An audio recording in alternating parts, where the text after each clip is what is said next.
Welcome back. Now, major retailers have begun publishing their Christmas sales figures, set to give a clearer picture of just how difficult the festive season was for the high street.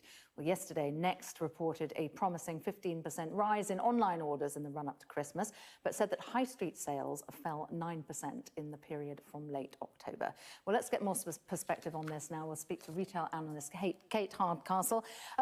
Kate, we heard Mike Ashley, didn't we, saying heralding this year is going to be the year when the high street is smashed to pieces. Now, Next tend to outperform, don't they, other retailers? So these results are looking a little ominous. Next have got a few things going for them. To start with, they had a directory business, which was a catalogue associated with their traditional retail outlets. And that meant when the business started to move online, it found the transition easier because it had an operation in place to be able to aid it doing that. It also runs a credit line through that catalogue. And in recent years, it's developed that catalogue to include a lot more brands, a lot more retail brands within its own. All of these small things, alongside things in their Christmas results, for instance, they talked about beauty and personalised gifts being very strong contenders for how they've done well on full profit items, have shown a business that have been able to make small changes and adapt, not quickly enough perhaps, but quickly in the industry. And I think that's why Next probably will have one of the better sets of results in the mid-market. John Lewis, perhaps suggesting that certainly their results didn't look quite so bad, did they? They look pretty good.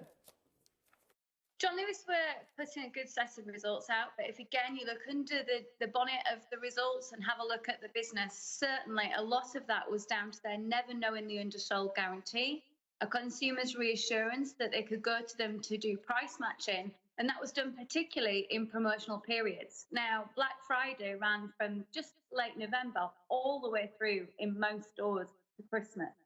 A lot of stores not selling at full price at any point.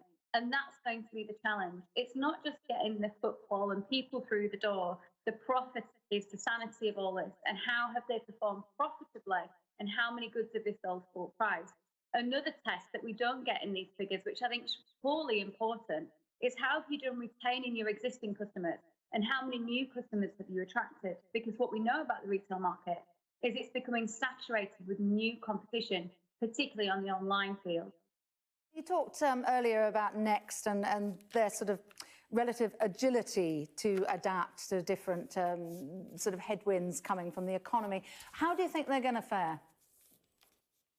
I think Next have got various good things going for them, not least a board of directors that seem to be realistic about the future. And what they're predicting is it's going to be a really challenging couple of years.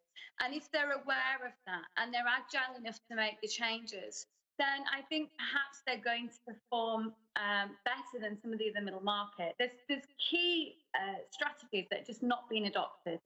Retailers are playing it very safe, and in a climate like this, safe is not a good thing. Big is no longer beautiful, so they need to start making their operations smaller, leaner, and certainly more interesting to their consumers. And they've got to stop doing what they've always done. And we've talked about this for years now, almost a decade of change with the growth of online, the experience economy, the idea that people are buying more experiences than material goods. So many shifts in consumer personality and the way that they like to shop. And yet retailers still feel very slow to react. So I'd say Next at least have got some signs of showing a realism and speed to move, perhaps over some of their competitors in this field, perhaps like Debenhams.